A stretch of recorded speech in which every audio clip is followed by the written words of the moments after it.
Thanks, everyone. So yes, I've always wanted to be an artist. I've always wanted to study photography and I've always wanted to work within the arts. I have not wanted to identify as disabled until quite recently, actually. But I've been chronically ill all my life. There has not been a day in which I have not been disabled. And yet I really pushed against it. I work in two really amazing roles, which really embody the ethos of what I believe in. So I'm very fortunate. But I also do make work. My work, in terms of my practice and the roles that I have, I feel are very entwined. Quite often people say to me, like, are you making new work? What are you doing right now? I'm like, I'm working on both things. And I think that's important. I think both are of equal, but sometimes within the arts, if you work within communities, if you work within other kind of areas that aren't necessarily about you, it kind of dilutes your practice. And I think that should change. So I make work that often kind of look like paintings. I work with uh, photography and painting. I photograph reflections of paintings within canvases. And this work called Moyse looks at the lines of a body in motion. It was created during a time in which I was very unwell and I was restricted in one space for quite a long period of time. But disability makes you innovative and adaptive. So we figured stuff out. I came to Stills School, which is the alternative photography school that runs here at Stills. And I had the first experience of accessible education, which meant that I was able to actually kind of boycott mainstream education because I felt like it wasn't a space that was actually meant for me. And it taught me the importance of accessible alternative formats, particularly within art education, that should be really at the forefront of innovating change. From that, I went on to teach. I taught scope photography, which is an alternative photography course for disabled people and chronically ill. It started through an accessible experience of education. It started to make me feel like it wasn't me that was the problem and it was actually the systems that were in place. So I started to see a bit more of a value. I started to find more of a format for what worked for me and that maybe there was like a power within perspective, which is kind of the tagline of the course. Funding is a really good way actually to make accessible rules for yourself. So through freelance, I was able to teach with accessible formulas and with groups of people that had lived experience, which was really valuable. I then went on to work within archives. I got a residency at Craigmillar now, which is my other role. I work here at Stills as Creative Learning Coordinator, which supports the school, but I also work at Craigmillar now, which is the Arts and Heritage Centre in Craigmillar. I'm very lucky to be within that space, but the way in which I accessed it was I was looking at disability history. I was looking at archives in Craigmillar around disability because it's got a really interesting history, but I couldn't access archives easily. And it was really frustrating because I felt like hidden histories were the problem of, not being able to access them, not being valued, not being documented. But actually, it was the structures in place, people that were holding the archives, which were maybe part of the problem. With Craigmillar now, we have archives which are community-led. And Rachel Coulton, who's the director, has got a really innovative way of working with archives. So we train volunteers to care for the collections. And one of the collections is Sandra George, who's a photographer. Sandra George, I'm going to speak about Sandra's work at the end of this, but she is a rarity and documented disability history so beautifully. It had become quite a depressing experience researching disability. It was a wee bit soul destroying and I couldn't find any positive documentation of it. And then Sandra's archive is just an absolute gift. So I will share with you some of that at the end. But from there, it meant that I felt like through the school, I wanted to work within alternative education. I wanted to work within accessible archives. And so both of my roles were sort of very fortunately, I went towards those roles. And I hope like by being within these systems and within these organizations that change is evoked. That's why you should hire disabled people. I will be exhibiting some of my work at MIMA, which is the Middlesbrough Institute of Modern Art. It's an exhibition called Towards New Worlds, which is 15 disabled, neurodiverse, deaf-identifying artists. It'll be opening next week, and you can access it online and virtually. But that's me.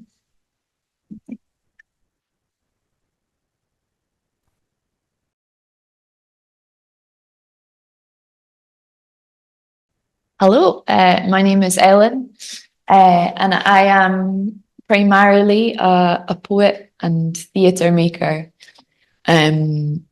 I feel that poetry is always at the heart of what I do, but I'm particularly interested in where poetry can sit along other forms. I often say in workshops and things like that, I think of poetry as like cheese, and a sort of a little bit on its own is very nice, but if you melt it or grate it on top of anything else, it'll pretty much improve any other meal. And I like to work with poetry that way and think about how it can maybe sit alongside film and dance and theatre. I work a lot with music as well. And the project I'm going to talk about today was my first experience working alongside photography. And it was a project called If You've Seen It, You Haven't Seen It, which is a line taken from an Edwin Morgan poem. The project itself was, I was supported with an artist associateship from Disability Arts Online and the Edwin Morgan Trust. So it felt like a really exciting opportunity to bring poetry and photography together for me. The project was exhibited at Agitate Gallery, or opened there last year, and went on to feature at Push the Boat Out Poetry Festival, and then Liberty Festival and Disability Arts Festival in London as well. And the exhibition itself was a series of photographs with an audio guide, a sort of poetic audio guide that led people around. Which sometimes was very direct, that the tone of the audio guide changed throughout. Sometimes was a bit misleading, sometimes much more poetic, or played around with different poetic forms. And that concept came from a few different places.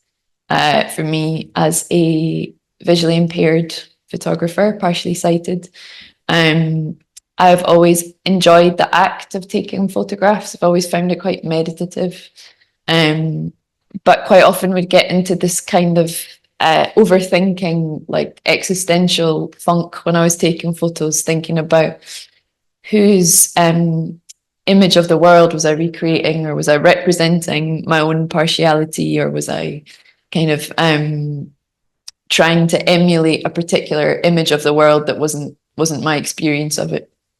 And I was interested in how the poetry and the photography could combine to explore that. I've also often felt that galleries aren't spaces for me, don't often feel comfortable. I often feel like I'm kind of like breaking lots of unspoken rules, that I don't know I'm going too close to the images or bumping into things. And so I wanted to kind of experiment with how what an accessible gallery experience might feel like, which was partly what the audio guide was. And it was also very heavily inspired by a trip to the V&A, where I was given in large print text descriptions of all the images, and they were all in the wrong order. And such is my experience of disability, that I was trusting the text over what little my eyes could see. So it was describing a scarf, and I was quite clearly looking at a brick, but it could kind of convince my eyes, the text, that that's what I was looking at. So I wondered about playing with that. If an audio guide doesn't quite match an image, what does that do to our way of seeing? Which sense will we listen to most? And which do we kind of prioritize in terms of a hierarchy of the senses? Which will we listen to what we're being fed on the guide, or will we pay more attention to the image itself? Perfect. And the connection to Edwin Morgan, he, if you don't know, is a Glaswegian poet who was very innovative in form.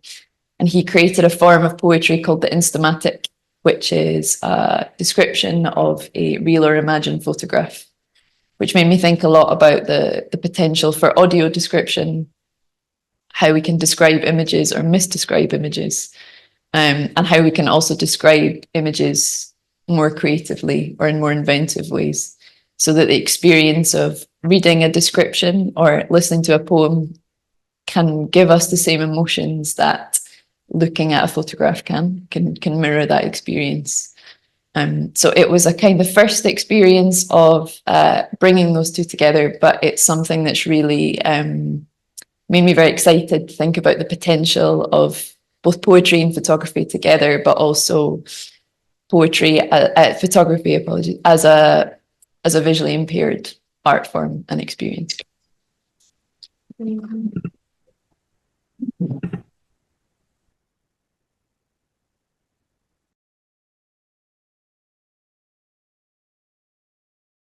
My name is Jack Moyse, and I'm a visual artist, photographer, and educator from Swansea in South Wales. Instruction. So the project that I've been working on for possibly the longest period of time during my career as an artist, I guess, is a project called You and I. It was born from quite desperate situation, I guess, a situation in which my mental health was severely unwell. I felt sort of backed into a corner and was scared of the consequences of not being able to discuss or disclose some of the feelings that I had in relation to my disability. I live with a condition called FSHD, which is fascioscapulohumeral muscular dystrophy. I always manage to mess that up, but managed to get through it this time. And yeah, backed into a corner, didn't really have any outlet for some of the questions, some of the feelings that were plaguing me. And in a bit of desperation, turned to a friend who's a big psychologist, and she recommended that I use my skills as a photographer to begin to try and understand some of the things that were happening to my body and some of the feelings that, as I say, I was plagued with. I began making these rather simple black and white self-portraits around, when would it have been? Around 2020, using a 35mm camera, working in black and white, often combining some of the images with material that I'd collected from the period leading up to my diagnosis. The name You and I is taken from Martin Buber, a Polish existential philosopher who explored I-it, I-thou relations. And I realized that down the line, didn't at the time, but I very much had a I-it relationship with myself and with my disability. So began to sort of make these images as a subconscious bid to try and rectify that type of situation. The work changed around 2021. I went and did a residency in the south of France and began to make work that was less problem oriented and more focusing on solutions, or the way that the body's able to overcome different difficulties. This sub-series, I guess, is called Simple Things Done Differently, and it's just documenting the way that my body is able to overcome some of the difficulties that I face on an everyday basis, be that picking up a bag of shopping, getting up out of a chair, standing from a lying position. People always say that this feels very sort of like a Moyse Bridge approach. And I'm happy to have those comparisons drawn. But yeah, it's just a really simple way of me documenting the ways that the disabled form has to overcome really everyday actions, which most people take for granted. I'm really interested in mixing materials, so I refer to myself as a visual artist first and foremost, because I don't think I'm a photographer per se.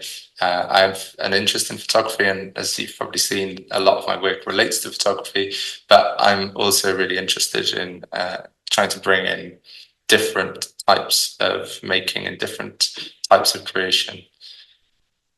Be that screen printing, as you see on the left, so making masks of my own expressions, or writing on top, drawing on top of the images that I've made, and also performance. So the image on the right-hand side was a documentation of a performance that I did in Al, where I stood topless on the street and asked passers-by for their feedback on the statement that was written on my chest, which read, "I'm Jack, I'm disabled.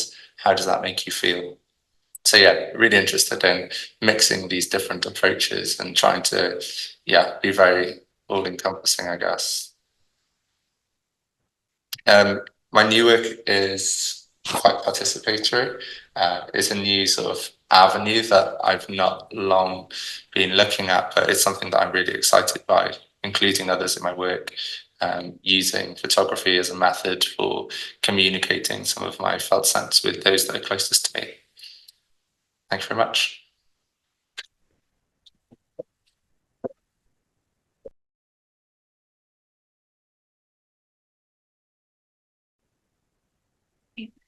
Okay. Oh, hi, everybody. My name's Sasha. I feel a bit of a fraud in some ways because I am not a photographer. My background is in publication production and graphic design. And in 2019, when I was coming up for retirement, you all have to say now, you don't look that old. I went back to my first love, which was collage, and then lockdown happened, and because there was such a pressure in terms of space, I decided that I would work digitally. And then after lockdown finished and everything started to open up, I decided that I would still work digitally, because trying to get accessible studio space in Edinburgh financially or physically is almost impossible. So now I use traditional collage methods of cut, paste, tear, layering and attaching, but I also use it with a digital format. And I don't use software packages like Photoshop, principally because I don't think they're terribly democratic. So what I try to do is to use Publisher and PowerPoint, because they are closest to the principles of collage as a democratic medium. Do you want to move on? Thanks. The work that I make, I try to make it a mix of the uncanny and the everyday. And I do that by using my own images and then taking elements from public sourced images to make these kind of dreamlike landscapes. The images that are up on the screen here, if it's all working fine, are from a commission that I had in 2022, a commission that Ellen also had, which was with Sustrans Scotland. And this was to, for my bit of the project, take the lives of 6 disabled inmates from the poorhouses in Leith and transform them into creatures of myth and magic. And these were then installed as public art along the Leith waterway. I was very nervous about this because these were the biggest things that I've ever made, but they were all right. And it was great at the end. And what I've tried to do with them is to incorporate my own photography of local landmarks along with the animals and the historic buildings and the plants and flora and fauna all along the water of Leith. And that was the Lives Reimagined project. Let's move on. I've written a little headline for myself here: collage is a subversive medium, and if it works, it should be subversive. What I've done here is taken a really horrible run-of-the-mill AI generated illustration from a developer's brochure, and transformed it using my own botanical photography, and then introduced public source material as fantasy elements to actually turn it into an illustration for a book of Scottish fairy tales. And that's a million miles away from the original purpose of that main part of the illustration. And this was part of an exhibition that just finished in February for 5 Contemporary, and it was a lovely project to work on. Okay, very quickly. This is a project that I did for Disability Arts Online last year when I was the associate artist. And this is called Breath, Blood, Bone. And in it, I've gone back to using traditional analog cut and paste for all the shells and gemstones, all taken out of vintage textbooks. And God help me, just all scanned individually to make up a complete layer of that shoreline. And I can't say I enjoyed it at the time, but I'm very happy with it now. Let's move on very quickly. I need to see which one this is. Oh, that's it. Very quickly. To be a collagist is to be a hoarder. I hoard images terribly, like we all hoard drawfuls of cables that we don't know what we're going to do with, but we know that they'll be useful in the future. This was an image that I took last year, a photograph up on Carlton Hill. And I did think, oh, the light on that sky looks fantastic. It was just before a storm. And it's now the backdrop for Revenants, which is my first solo exhibition, which takes place at Granton Hub in October, just in time for Halloween. So it's all about ghosts. Right. Last one, very quickly. I tried to mix the ordinary and turn it into something eerie and beautiful. This is the pumping station at Eastfield, transformed into something very, very strange. I like to play these kind of visual games with people who see my work. I want them to look twice. Oh, did she really mean to do that? I want to make things strange and beautiful, and that's what collage does. Thank you.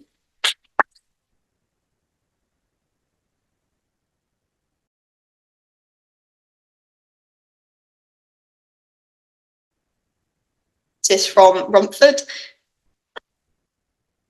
And I've currently been creating a project about growing up and living with ADHD and autism. So I grew up in the early 2000s, so people's views of the condition and education on the condition was not as developed as it is now. So I just wanted to touch base upon what it was like growing up back then, but then also how I'm dealing with it now. But then my biggest thing as well with this project is the whole project only features me and my family members, and it's because I wanted to touch upon the fact that once you have a child with these conditions, your whole family also gets affected by the condition. So if the child is isolated at school, the parent will also feel that feeling of isolation and things, not just from worrying about their child, but also from other parents and things like that. So I did want to highlight the fact that there are families that also struggle with it, and we should also look into a group of people instead of just the child themselves. So my project's called Dissonance Past Unmasked. The actual name of it came about because dissonance is a note within music that is different to the rest of the notes, but people can class it as a bad note. However, if it can be used effectively within a piece of music to make an interesting, unique piece of music, I think that's exactly how neurodivergent people should be viewed, and we shouldn't be viewed in a negative way, and that we're affecting society in a negative way. Because if people support us and we get to use our skills effectively, we can actually make a more diverse, interesting society instead of just having that one set brain within society. So that's kind of how the name came about, but then also obviously because I'm looking back at my past and things like that. So each of my imagery based off a memory from my past or things that I deal with, but then also is a piece of art. So each imagery actually is also paired with a piece of writing that can educate a bit more about the condition and why I've taken this photo and what it links to, so that not only can people view it as a piece of art, but then it also can educate and things like that. For example, the imagery with the spider, that's kind of to link back to how, again, society sees us and are scared of us sometimes, and they see us as something to kind of stay away from, but we actually cause no harm at all. And then if anything, we actually do good, which is kind of what like spiders do when they take away flies and things like that. So I've tried to link things like that within my photos. But again, everyone in this project is my family. So that was my mum in the last one. This is my sister. But I also look at the positive sides of these conditions as well as some of the negative sides. And for example, the photo on, I think it's left, but I'm dyslexic, so I don't know lefts and rights. But the one with the hair in front of my sister's face, that touches upon tactile sensory things, in the sense of how I actually find joy in touching things. I'm very hands-on person, so I like to do things that involve my hands and things like that. But then also with certain sensory things, and I like to run across my face, which sounds so strange, and it does definitely look strange from an outsider's perspective, but it does make sense, and it is something that I've heard a lot of other neurodivergents and things speak about, is the feeling of touching things. My main goal with this project is to kind of raise awareness about these conditions like autism and ADHD, and then push them within the art world, but then also to educate people and normalise it within the art world and society is kind of my main goal for this project. But it is an ongoing project and it hasn't finished yet, and I'm definitely excited to create more. And then these are kind of my main socials. So I have my website, my Instagram and email address, so if you have any questions, I'm happy to answer them. Thank you.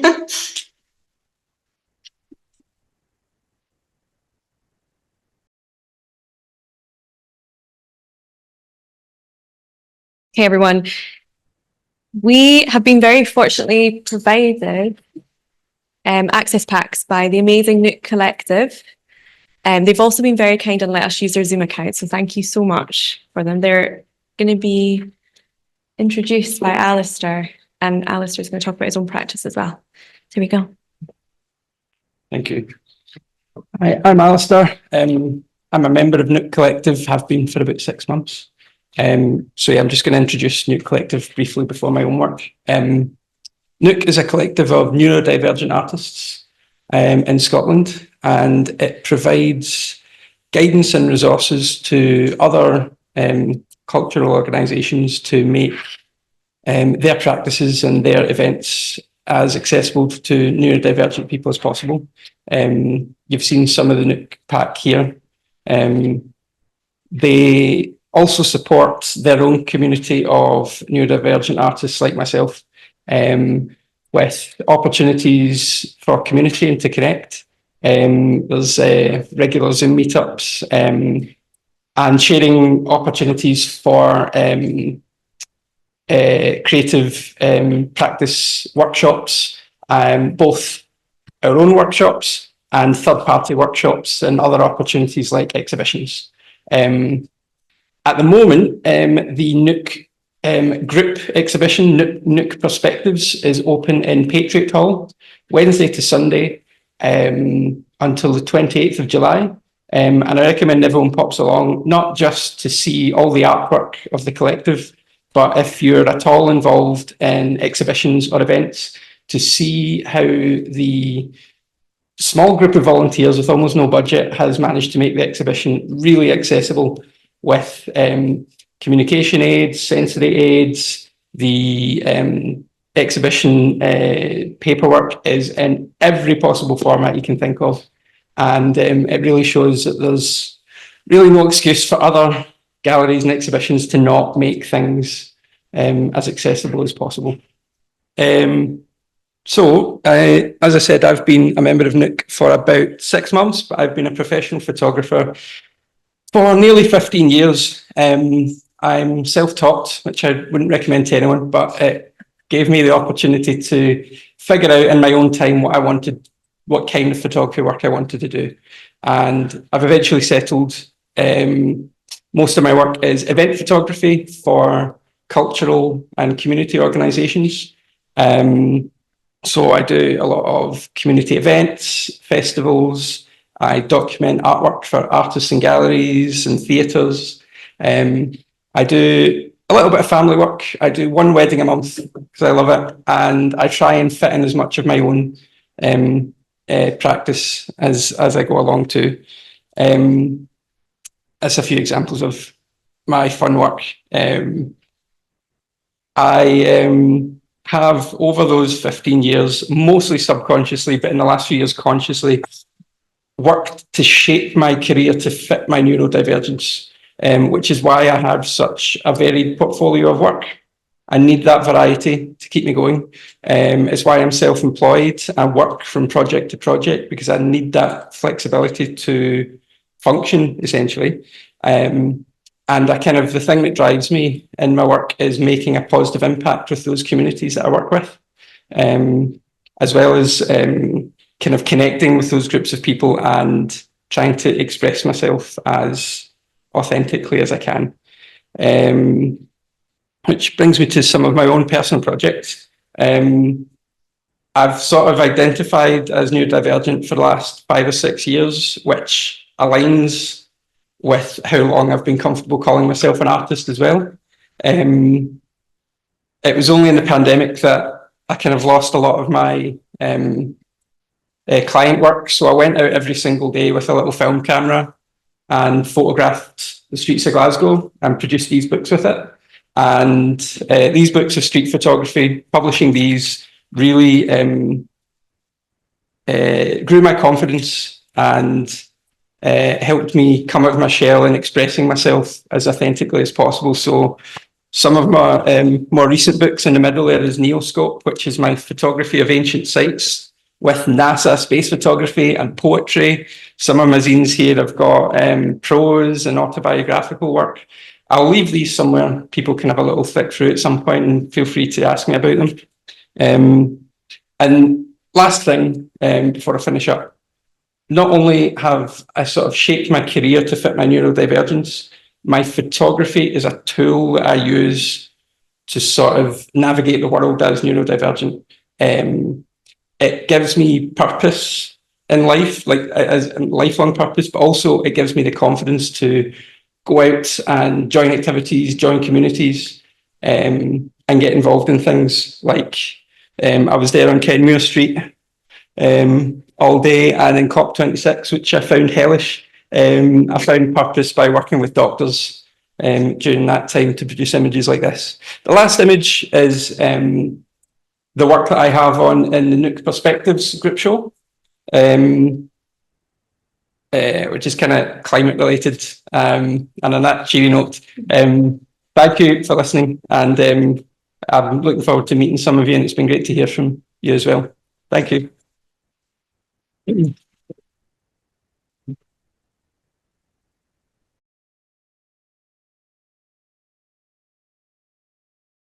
My name is Phil.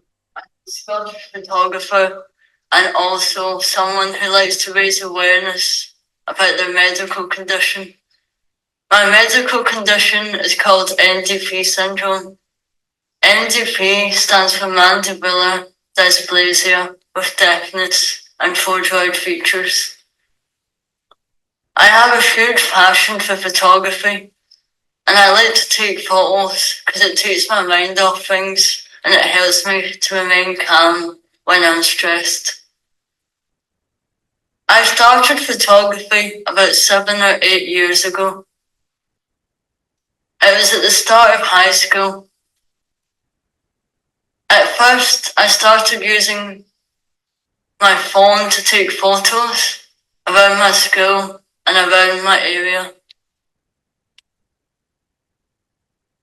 I took photos because I didn't have many friends at school and I found it really hard to make friends. My English teacher had a school magazine, and he said to me that he would love to see some of my photographs featured in the magazine. It was really good to see someone appreciate the photographs that I'd taken, and I felt really proud that more people were going to see my photographs. Photography is a great Photography has been a great way for me to show people how I see the world. And it's also really helped me to stay strong and to stay positive. Most of my photographs feature one person in them. And the reason for that is because I like to express my feelings and emotions in my photographs. Most of the time I'm walking around my city and I'm trying to show how I'm feeling in that moment. So that's why there's always one person walking along or one person standing in the photo. The very first photo that I took was a man walking under a bridge.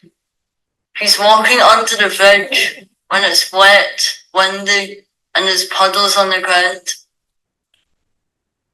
I turned round and I saw the man silhouetted, and I could see his reflection in the puddle. The bridge really helped frame the man in the photo, and also as a car came past. This photograph was taken in black and white, and I think it really stands out because also the wall really helps to add texture to the photograph, and also the bridge.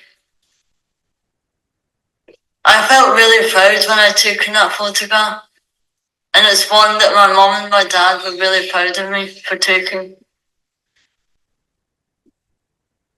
Photography has really helped me to create new opportunities. It's really helped me to explore new places and meet new people. I've had many exhibitions. I've had photos in cafes and photos in newspapers. And it's really helped me to see that the world is a really beautiful place. But also to show that just because I have a disability, it hasn't stopped me from doing things that I love to do. Photography has really been a big part of my life, and it's really helped me to connect with others, and to tell stories, and to create memories that will last forever. I do love photography, and I do love black and white. I prefer black and white over colour, because I think black and white really gives the texture, and also it really helps you to look at the photograph in a different way. And it also really helps me to see that even though there used to not be colour in photographs, I feel that it really depends on what the photograph is. And I think a lot of my street photography, for example, is in black and white, because I really like to create those silhouettes and those moments of people just walking by and creating those still moments that won't happen again. And that's what I really love about photography, is you can create moments that you can look back on and moments that won't happen again. And I think it's really good that you can really express yourself in photography. And it's really good that you can learn from others and you can be inspired by other photographers. There's a few photographers that I'm really inspired by. Some of them being Sean Tucker, some of them being Colin Templeton. Those are the kind of photographers that really inspire me, because Colin Templeton's photography is really simple, and Sean Tucker really plays around with light and shadows. And those two photographers really help me to get out and explore and to experiment and to keep experimenting. Because what I've learned is to always keep taking photographs and to always keep learning to get better and become a brilliant photographer. Thank you so much.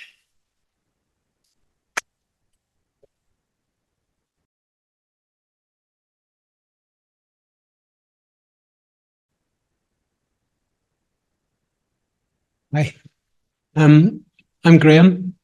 And I suppose I want to follow some of the themes that particularly Jack, Alasdair and Dylan showed there, which I thought were wonderful, actually. I'm an architect. I've lived with multiple sclerosis now for 30 years. And people will know it's a degenerative disease.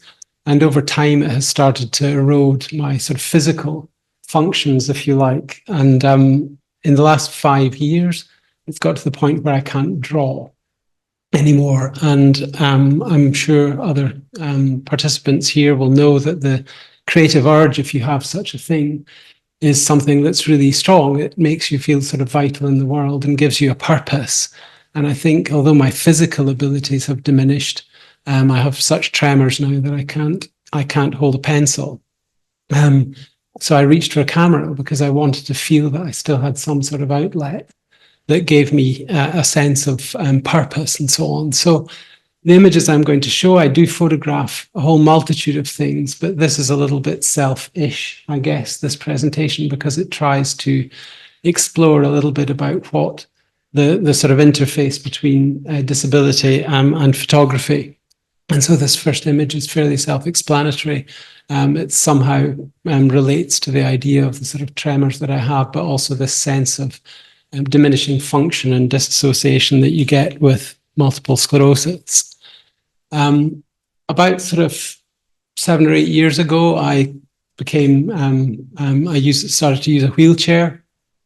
And actually, it was a blessed relief because MS takes quite a long time to develop. And I'd walked around for an awful long time, struggling. When I got in the chair, it was actually like, hallelujah, I can get around again. But I've become so accustomed to it that now I consider it to sort of be a part of me. And I try and photograph it in ways that are perhaps even beautiful.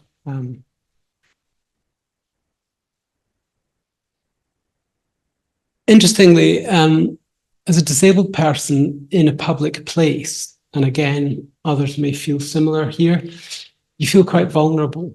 And how you sort of, particularly when you first start using a chair, how you actually position yourself in a public space is quite interesting. And having a camera with you, it actually gives people a reason to come and talk to you, which is quite interesting. It's a bit like having a dog in the park. That if I find if I go out alone without the camera, people often say, "Are you okay? Do you need help?" You know, something. But when you've got a camera, people think you're out with a purpose. And I think that gives you a sense of confidence. And I've found that really just remaining in one place, you get a certain anonymity. People don't want to look at you in a wheelchair. They're taught not to stare. So you can sort of sit quietly. And actually, I've learned that by sitting quietly and not going out hunting for photographs, you often find opportunities present themselves. This is just simply sitting in the St. James's Centre, actually, and looking in the glass balustrade from one side of the space across to the other. And if you look carefully, you'll see a complete replica of the image in the middle of me sitting in the chair. So that sort of idea of just not sort of moving around, you get a certain anonymity. And that's quite helpful sometimes, particularly when you're trying to take sneaky photographs of people. Another issue is that I think people often just see the wheelchair. They don't know how to engage with you. They sort of forget, they think, what do I shout louder? That's the worst. Do I bend down to speak to you? How do I actually engage with you? And I kind of understand that. That can be difficult for people. And this image, which was just shot in IKEA, actually somehow sort of captured that idea that you can be sort of faceless, as it were. Out and about in the city, that is an interesting place to be. As I said, it can kind of expose your vulnerability, but I'm interested in sort of not repeating photographic tropes, as it were. And it's very difficult sometimes in Edinburgh not to do that because it's such a beautiful and well photographed city. And as I was scouting around looking at reflections in windows and things, which are commonly used photographic tropes, I actually came across this. And advert actually in a bank, and it just said, "I am whole." And if you look carefully, you can see I just managed to position myself so that my face is right in the middle. And it was a very kind of self-affirming sort of photograph, actually, in a way that, you know, being out in the city, feeling vulnerable in a chair with a disability, I've kind of come to terms with that. And the camera helps me come to terms with that. So, you know, I very much sort of am whole. And thank you very much for listening.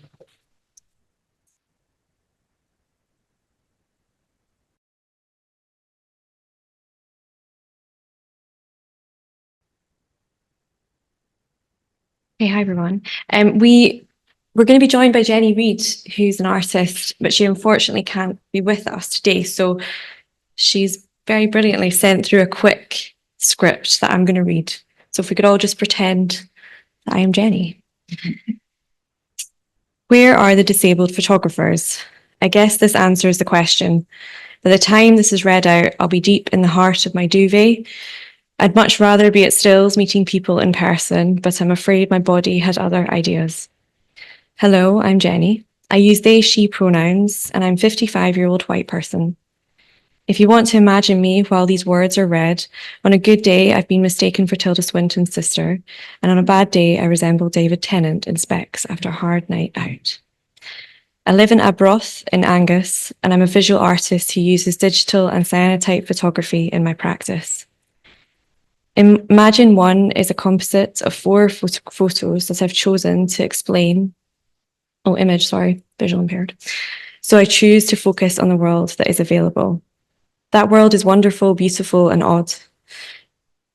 Image 2. I think it's this one here.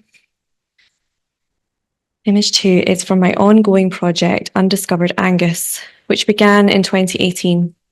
I use my love of the area I live in to highlight Angus's connection in slavery in the 18th and 19th century with a picturesque image and information about people in Angus who owned enslaved people in the West Indies. This started off as a postcard project where I would leave postcards for people to find in COVID, but COVID changes and led me to take on new words completely online.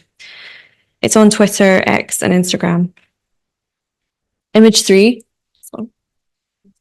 Oh, sorry. Sorry, I'm speaking up.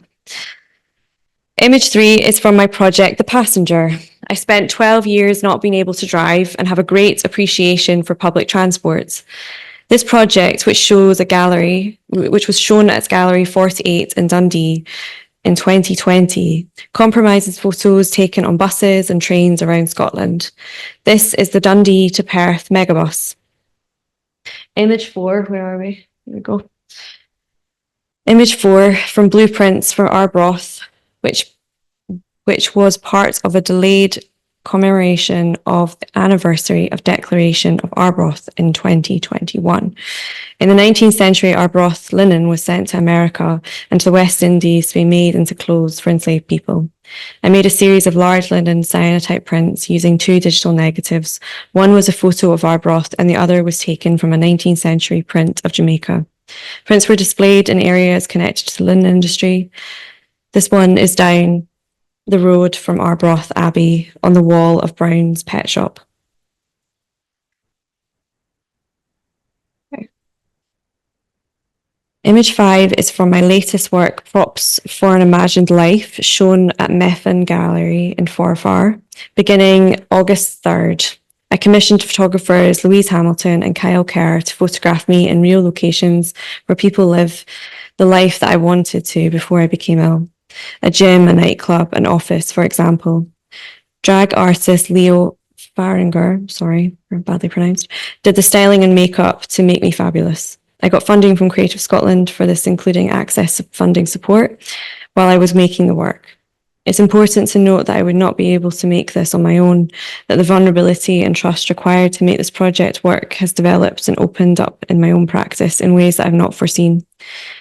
But I would have loved to be able to create work on this scale independently, which reminds me of how exhausting and frustrating it is to be a disabled photographer. That's Jeni Reid.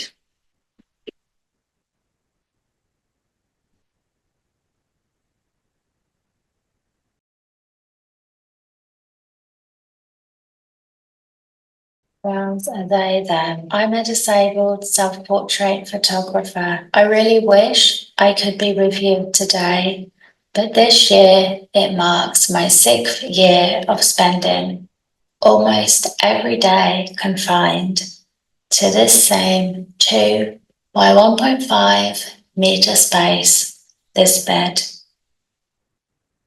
I'm going to show some examples of my ongoing series of bedtime story.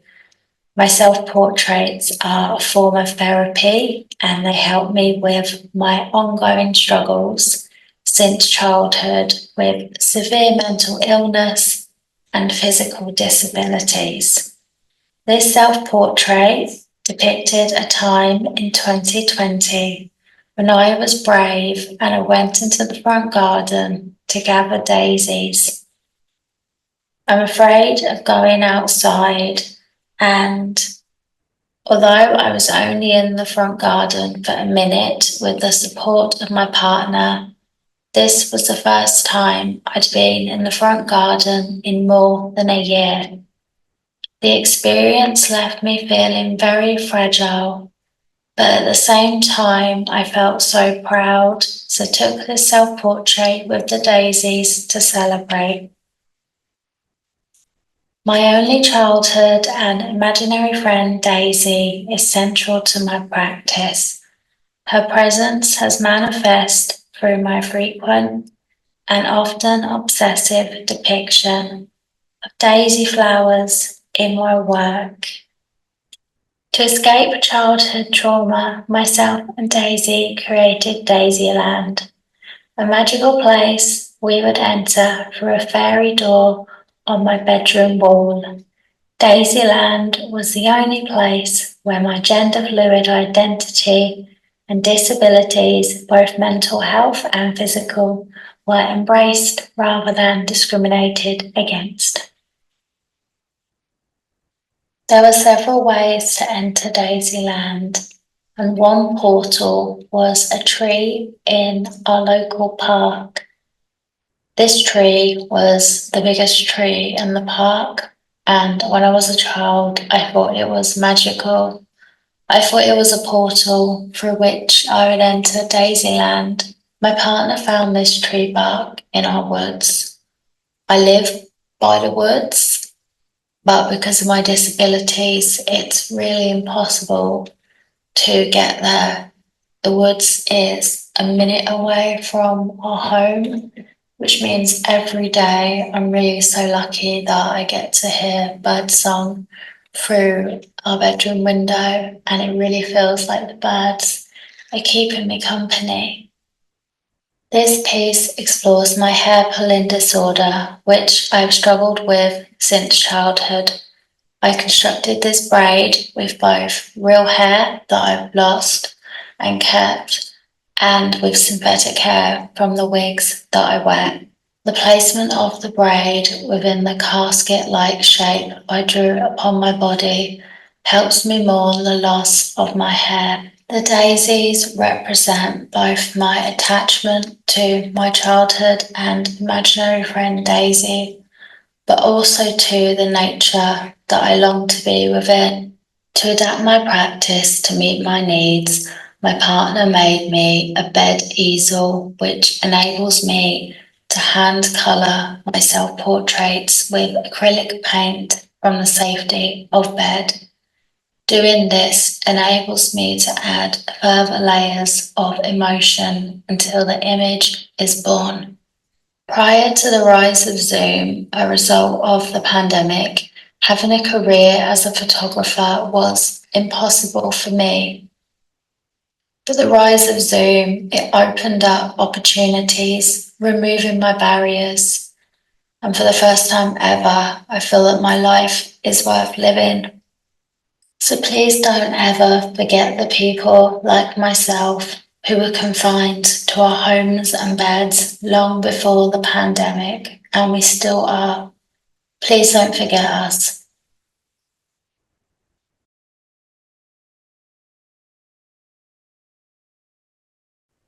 Okay. Thanks, everyone. This is the last presentation. So I mentioned Sandra at the beginning, and I wish Sandra was here to talk to you about her work and not me. Sandra George was a photographer, a community worker, an artist. She passed away in 2013 at 56 from cancer. And she left behind an incredible legacy of pretty much unseen photography. Sandra documented hidden histories in a very beautiful way. Oh, it's raining now, so I'm going to slightly shout in the room. Sorry, everyone. Okay, so we're doing this, we're doing it at this volume. Sorry, everyone in person. So yes, Sandra George, she was amazing. And at Craigmillar now, which is the Arts and Heritage Centre, which I work at my other job, we hold Sandra's archive. Her family very generously gave us the archive to care for, and we are digitising the archive with amazing community-led volunteers. I first found Sandra's work, as I say, when I was doing a residency there, looking at disability history, and generally it had been really difficult to find positive imagery of disability. And then Sandra's first few folders are a huge amount of beautiful representation of disability. Sandra was neurodiverse, and she also passed away from cancer. So I would say, following the social model, she did experience disability, but I wouldn't say she was disabled, as she's not here to call herself that. However, something of a rarity with Sandra was she educated herself massively around the communities that she documented. Documentary photography, it's often historically going into communities, documenting difference, leaving, and then shaping a narrative, which is usually quite damaging. Sandra was very trusted within her communities. We have stories in which she would go for, a 2-day commission and she would stay for 2 weeks. She educated herself massively on the communities that she cared for and worked with, but she also had a lot of lived experience within the communities. She documented Blindcraft, which was a mattress factory in Craigmillar. It was an initiative in which visually impaired and blind folk were employed. And she came back here with groups of students. We've got photographs of them within the space. We also have books in which she's highlighted things like the social model of disability, and she's put beside it equality. So I think she was a supporter of social model. I'm not going to speak too much for Sandra, but I just want to end this with showing you her work, so that we know that there were people in these spaces that were seeing disability history and communities beautifully, and the importance of making sure that they are seen, their work is cared for, and that people like Sandra are elevated and placed within history. Sandra's work is available online. These photographs were part of GI, which was Glasgow International Festival, which is Sandra's first retrospective. It was her first solo exhibition. And you can view them online. They have image descriptions, and we have videos of her son, Tyler, talking about her work.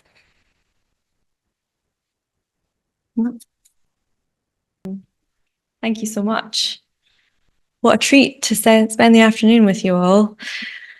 Thank you so much for our amazing speakers in person and online.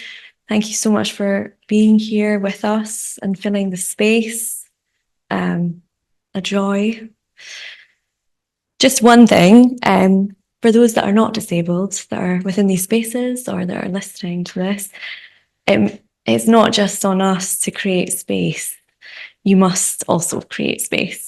Once you get us in the door, it's great, but it is really important to recognise there's a lot of systems and structures which are designed for us to not access, and really just opening the door, challenging the way in which our systems are, is really important. It's about recognising who's missing within the spaces, and it's about making space. So thank you for taking up our space at Stills. Thank you so much to Stills for being brilliant and having us within the space, and for all our amazing team and staff for being brilliant. Thank you also to my managers for being really great at employing disabled people. And thank you to Nook Collective for supporting this so much, because it's been brilliant. Thanks everyone for watching and listening and being here.